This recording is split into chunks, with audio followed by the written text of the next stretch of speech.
আজ ভোট সকাল 8টা থেকে শুরু হবে জাতীয় সংসদ নির্বাচনের ভোট গ্রহণ। এবার প্রত্যেক ভোটারকে 2টি করে ভোট দিতে হবে। একটি ভোট পছন্দের প্রার্থী বাছাইয়ের জন্য, অন্য ভোটটি জুলাই সনদ বাস্তবায়নের জন্য। কই গো রুবেলের মা, আরে রেডি হইতে এত সময় লাগে নাকি? আরে বেলা বাইরে গেলে তো ভোটার লাইন লম্বা হয়ে যাবো। কাজে করো চাচা, চলেন রওনা করি। আর তোমার শাশুড়ি তো এখনো রেডি হয় নাই। চলেন চলো চলো চলো চলো চলো চলো। রুবেল চল, তুই যাবি না ভোট দিতে? বাবা, ওর জীবন তো এমনি অন্ধকার, ভোট দিলে কি ওর জীবনে আলো ফিরে আসবে? এটা কি বললেন চাচা? তোমার চাচা তো ঠিক কথাই কইছে।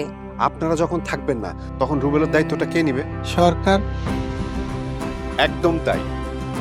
রুবেলের সরকার গঠনের জন্য রুবেল তার পছন্দের প্রার্থীকে ভোট দেবে, এটা ওর অধিকার। রুবেল চল। দেশের সর্বমোট ভোটার প্রায় 13 কোটি। এর বড় একটা অংশ বিশেষ চাহিদা সম্পন্ন।